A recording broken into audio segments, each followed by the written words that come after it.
So ito po, meron na pong balita ngayon sa News 5 at na balita na po yung nangyari kay Mima Alicia. Ito po yung si Gary David. Gary David nga yata pangalan nitong na to, newscaster na ito. Pumunta siya mismo doon sa bahay ni Mima Alicia para po makakuha ng info patungkol po doon sa pinangyarihan. Gary De Leon. Gary De Leon pala. Ano nakalap mong impormasyon sa kasong ito? Cheryl, patay ang political vlogger na si Mima Alicia at tinigtigal naman sa tama ng bala ang live-in partner nito matapos pagbabarili ng riding tandem sa harap ng kanilang bahay sa Caloocan. Nakahandusay sa kalsada at wala ng buhay ang babaeng ito nang madatnan ng mga otoridad sa barangay 171, Caloocan City. Pinagbabaril umano ng riding in tandem ang babae na kinilalang si Mima Alicia, isang political vlogger. Agaw buhay naman ang kalibin niyang si alias Nelboy na tinamaan din ng bala. Nakausap pa siya ng mga barangay tanod habang dinadala sa ospital. Hazard po kayo. Parang maubusan ako ng hininga. Sige, laban lang, laban. Base sa investigasyon, pasado alas 3 ng madaling araw kanina nang magparada ng kotse sa harap ng bahay nila si Alicia.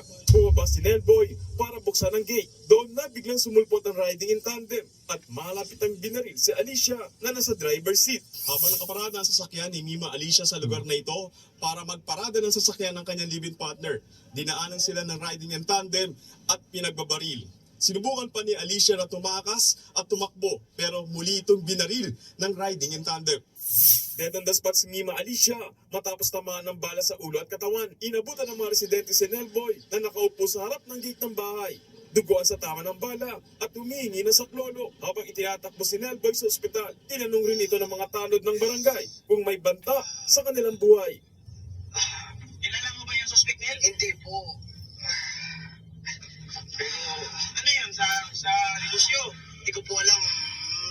Inasundan kayo dito. Nandyan po sila nakabang eh. Ayon sa may-ari ng inuupahan nilang bahay, bagong lipat lamang daw sa Caloocan sina Alicia at live-in partner nito na si Nelboy. Mga 1.5 months po, sir. Sila, Opo. pakilala sa inyo, sir? Nagbayan sila ng motor, sir. Kasi yung lalaki, sir, ang kausap ko dyan. Wala raw nakakakilala sa dalawa at sa pagiging political vlogger ni Alicia, madalas mag-post si Alicia ng content na sumusuporta kay Pangulong Bongbong Marcos. Bumuhos ang pakikiramay mula sa mga kapwa pro-BBM page at vloggers. Ilang oras matapos ang pamamaril, dumating ang dalawang lalaki at pilit pinabubuksan ang bahay ng mga biktima. Nagpakilala silang kamag-anak ng mga biktima at kukuha raw ng gamit ni Nelboy at pera na gagamitin sa ospital ng biktima. Galing po kami ng presinto, nagpirma-pirma po siya doon, binigay po yung cellphone and susi sa kanya dahil po, yun nga po, pinaliwanag po yung sitwasyon. Galing na kayo ng ospital? Yes po. Nag-waiver po doon, tsaka mamaya kabalik po siya para ibalik din po yung cellphone. Hindi muna pumayag ang may-ari ng bahay.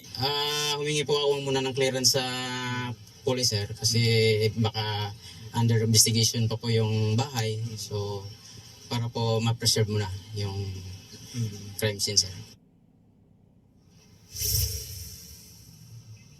Kabilang nga sa iniimbestigahan Cheryl ngayon ng mga pulis ay kung may kinalaman sa krimen ang negosyo ng mag-live-in sa bayan cell ng motorsiklo. Inaalam din kung may kinalaman ang pagpatay kay Mima Alicia sa pagiging political vlogger nito. Cheryl. Maraming salamat. Ayun po ang balita. At napansin ko dito, alam nyo sa isang katulad ni Mima Alicia na na political vlogger, ang napansin ko ito yung bahay nila eh. Ayan, yan yung bahay nila. Ayan lang, kalsada lang yan. Ayan lang yung kalsada. Napakadelikado po niyan. Kahit na ikay hindi political vlogger, kahit na ikay simpleng tao lang o negosyante, napakadelikado po niyan. Kasi yan po, bago ka makapasok, magbubukas pa yung gate niyan. Kapag may mga masasamang loob, napakadali lang na abangan ka niyan. Diyan sa lugar na yan. Napakadali lang. Kaya po hindi to safe para sa kanila. Lalo pa syempre si Mima, alam niyo na, kasama ko yan si Mima, may mga malalaki alahas niyan. Malalaki alas niya na si Mima. At balita ko po, hindi rin po na-recover yung kanyang cellphone. Ang isa pong tinututukan na angulo rin po ay yung ito. Basahin natin yung sa atin.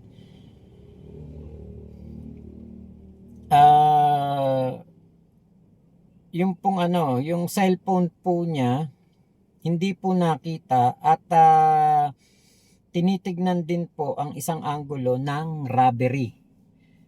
Kasi nga po negosyante yung kanyang boyfriend at nagba-buy and sell ng motor, baka nga po yan, kasi syempre hindi natin sure, baka nga mamaya merong ding kinalaman sa Actually ngayon wala pa pong kahit anong kumpirmasyon kung ano po ang pinag-ugatan ng krimen.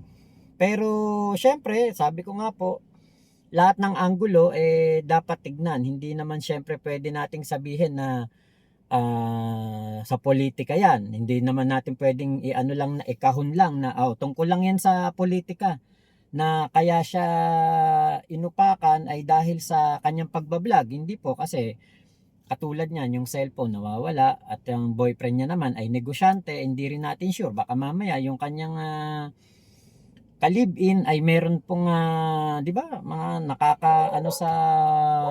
nakakasalamuha ng mga masasamang loob sa negosyo. Hindi natin sure kung ano po talaga ang pinangyarihan at dahilan ng pagkawala ni Mima. Pero isa lang po ang aking alam ngayon, na si Mima po ay kumpirmado nga pong namatay at maaring po talaga to, napakasakit talaga. Napakasakit ng pangyayari na ito. Pero hindi po dito mahihinto ang laban ni Mima Alicia. Hindi po mahihinto dito lang ang isang Mima Alicia. Hindi po dito lang mahihinto yan. Marami pong nagmamahal kay Mima. Marami pong maghahanap ng hustisya para kay Mima. Marami po ang tutulong kay Mima para po makakuha ng hustisya. So lahat po ng anggulo ay tinitignan. Ngayon po, yung pong sinasabi ko pong isang suspect ay yun pong kanyang ex.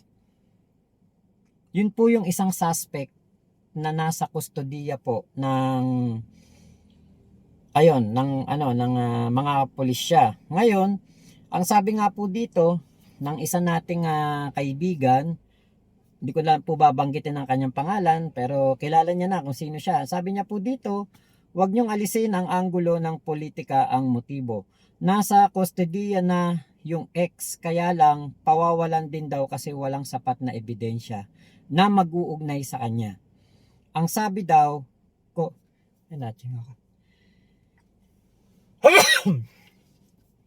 ito, parang kasing emotional kasi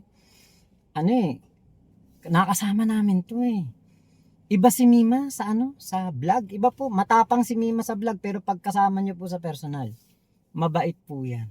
Maharot, makulit. Pero hindi po siya siguro sa mga tingin sa kanya ng mga DDS, masama siyang tao kasi binabanata niya si Digong, si Sara, pero sa amin po mabait to Wala naman po tong ginawa sa aming masama. Ngayon, ang sabi po dito, nasa kustodiya na yung ex, kaya lang pawawalan din daw kasi walang sapat na ebidensya na mag-uugnay sa kanya. Ang sabi daw po nung ex, common sense na lang kung gagawin niya yun kay Mima. Sabi daw, common sense na lang kung gagawin ko yun kay Mima, matik siya agad ang person of interest. Now, sa aspetong politika, bakit si Mima sa dami ng PBBM vloggers? Pwedeng easy target kasi si Mima. Pwedeng magsilbing babala sa iba na ganyan ang maaari nilang kahantungan. So parang yun yung mensahe na banat kayo ng banat kay Sara, banat kayo ng banat sa mga Duterte. Ito ang pwede mangyari sa inyo. Parang gano'n So yung issue nga po ng politika, hindi pwedeng alisin. Yung issue ng negosyo, hindi pwedeng alisin. Yung anggulo po ng robbery, hindi rin pwedeng alisin. Kasi nga po, yung cellphone ay hindi po na-recover. Cellphone ni Mima Alicia.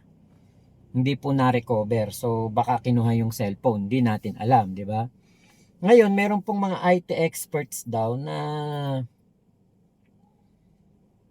nakapokus po doon sa laptop. Meron daw pong pag-aaring laptop etong si Mima at yun po ang isa sa tinitignan.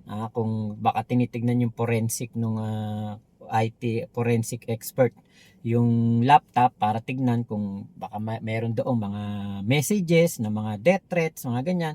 Actually, hindi po nawawala eh. Napag-usapan na rin po namin yan, nila Mima, nila Nyolo. Meron po talagang mga death threats. Pero kasi ayan, katulad niyan sa aking page, daming nagde-death threat sa akin diyan. Kay Nyolo, kay Ballpoint Man, marami po. Pero eto nga po, yung nabanggit, easy target si Mima. Kasi nga po, babae. Tapos ano pa, eto din kasi si Mima, gala. Dami naming pinagsamahan ito na mga gimmick.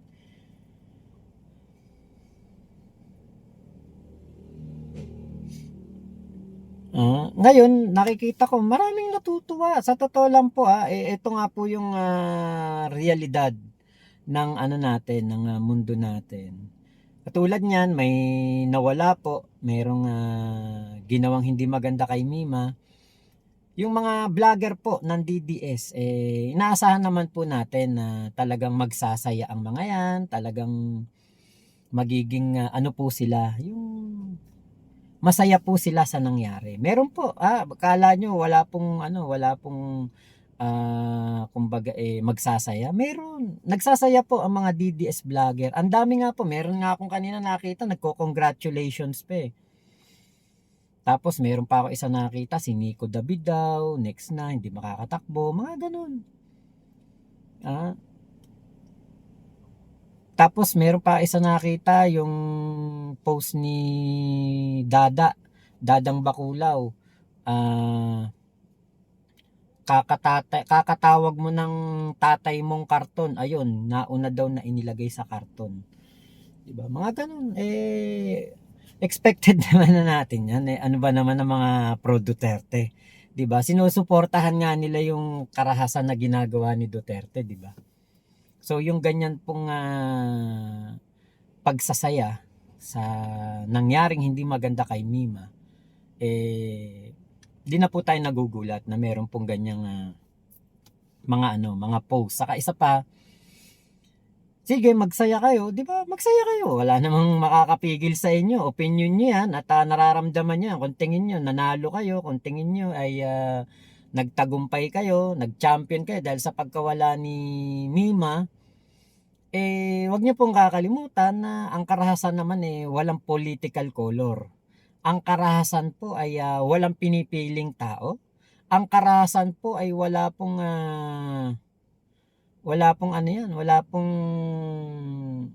pinipiling lugar yan. 'Di ba? Kaya yung sa mga nagsasaya po sa pagkawala ni Mima, walang problema doon, magsaya kayo, pero wag din kayong papakasiguro kasi kung kayo ay nagsasaya sa karahasan, nagsasaya kayo sa masamang sinapit ng isang tao, wag na kayong magtaka kung sa karahasan din po kayo kukunin. 'Di ba? Naniniwala naman tayong lahat na ang buhay natin ay hiram at una-una lang naman talaga 'yan kung sino ang mauuna, sino ang mawawala ngayon, 'di ba? Pero sinisiguro ko po, hindi po dito matatapos ang istorya ni Mima Alicia. Makakakuha po siya ng hustisya, makakakuha po siya ng yung kahalagahan ng kanyang pinaglalaban. Mabibigyan at mabibigyan po ng importansya yan. Yun. So, Hindi po ako nawawalan ng pag-asa sa kaso na ito ni Mima at siya po ay makakakuha ng hustisya at hindi po yan pababayaan din ng ating gobyerno na tinututukan na po ang nangyari kay Mima.